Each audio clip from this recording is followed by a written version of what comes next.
Hi guys, welcome back to Sparky About Movies. I really hope you've had an amazing week and are ready for this brand new weekend.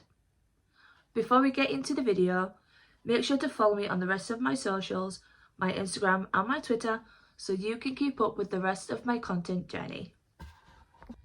In today's video, I'm going to be talking about some of my favourite found footage movies. So, ahead of spoilers, make sure to check the description box below to see what films I will be talking in depth and detail about. So first up we have Wreck, which came out in 2007 and was directed by Paco Plaza.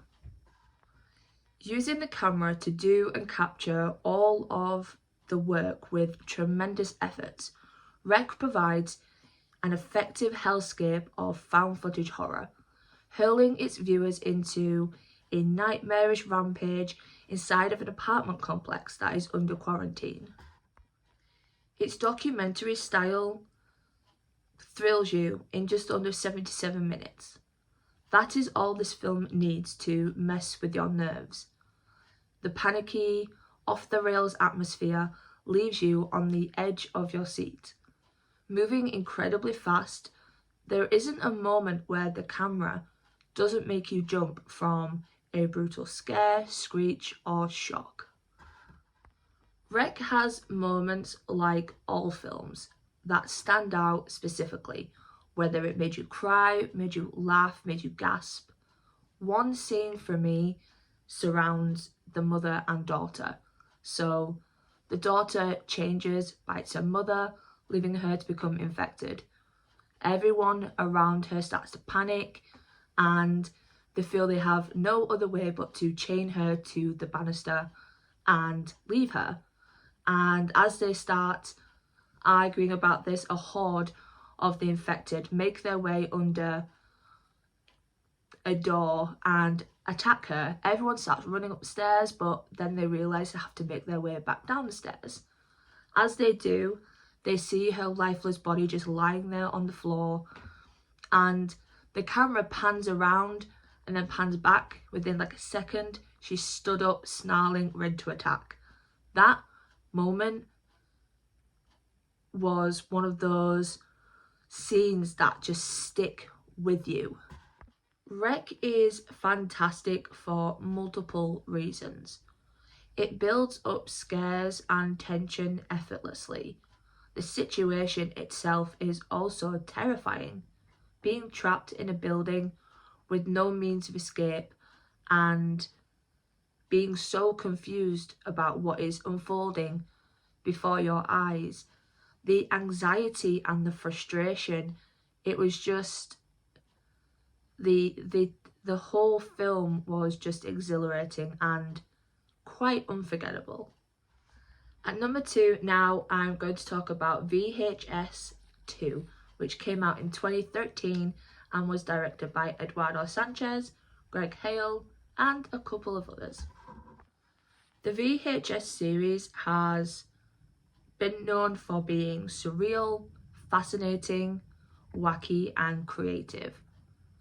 We've had a ton of stories spanning over a decade, but for me, VHS 2 set the standard and nothing has come quite close yet. Pulling off the impossible and feeling all too real with its horrific anthology stories, VHS 2 starts off slow, easing us in, only to blow us away towards the end. Each segment delves deeper and deeper into madness, improving on its predecessor, and is clear evidence these movies should continue. I remember watching it for the very first time and having to pause it during the segment A Ride in the Park, and I was thinking to myself, is this real? I was so transfixed into it, and when a film can pull that sort of reaction from me, I can appreciate it a whole lot more. We see a variety of aliens, monsters, cult work, and it's always pulled off with incredible technique. Creating an anthology series can be tricky. You can either get confused or it can kind of get boring, but with VHS and the work they do, you know you are always in for a mind-bending time. Next up, we have As Above, So Below, which came out in 2014 by the director John Eric Dowdle. As Above, So Below invents a claustrophobic setting with many scares and displays an authentic atmosphere due to the catacombs it dares to explore. Although a low-budget B-movie, it really doesn't slack on the storyline and contributes a lot of heart. There's something about the way it all comes full circle. Our group of explorers go searching for a truth hidden deep beneath the Earth's surface, only to come face to face with truths buried deep within themselves. Forced to face their own consequences, fighting for forgiveness is a whole different fear itself. I enjoyed how this film paid great attention to its characters, showcased very talented effects, used the surroundings so well, and holds a rather unexpectedly unique ending. Okay guys, next we have Spree, which came out in 2020 and was directed by Eugene Kotley-Urenko. Spree is incredibly quick-witted, uncomfortable, and vastly unhinged, exploring our social interactions on technology through found footage format and giving us a energetic, unpredictable, and chaotic 90 minutes. Although there is a certain charm surrounding Joe Keery's character, he turns sinister within a second. Blink and you'd miss it. He has a deadly look in his eye, thirsting for his followers, and at the same time, he genuinely looks like he's having the time of his life, which adds a lot of comedy to the movie.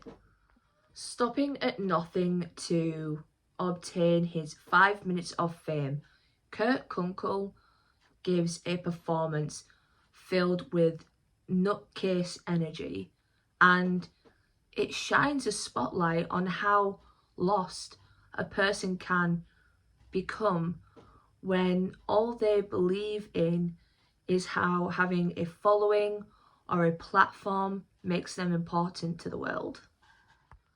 There is nothing supernatural about this found footage piece, which makes it a standalone feature. The ludicrous premise leaves your jaw on the floor at times, almost too bold to believe, but that's what makes it massive fun.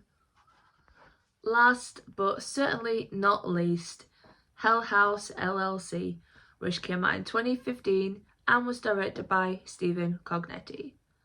Of course, I had to mention this film once again. It's truly so good. Hell House is not a stranger on my channel. I've spoken about it a few times and how much I loved it. So of course I wanted to include it once again. It's a well-paced haunted hotel story filled with all things creepy and ominous. It's an easy film to watch due to how enjoyable it is and fits in perfectly with the Halloween season, all thanks to those signature spooky clowns. The way it films found footage content whilst also being a found footage film is really imaginative. It's fun to see them set up the haunted attractions whilst also enduring the practical scares. It's just a really interesting film. I was always dubious about watching this film the first time, but I'm really glad I did. It's effective, it's scary, it's thrilling, it's exciting. It has all the components to make it a really great horror film. Also, the final act is just horrifying. The screams and that final shot. It's a low budget movie that you'd think to just push to the side, but it's one of those films that's also a hidden gem. So, of course, I wanted to talk about it again. It is just so amazing. Okay guys, we have reached the end of the video. I really hope you enjoyed this. If you did, make sure to hit that thumbs up button, subscribe for more, and comment down below which is your favourite found footage movie. Was it one I mentioned, or do you have a different one? I'd love to know. Until my next video guys, I will see you then. Stay safe, happy and healthy. Bye.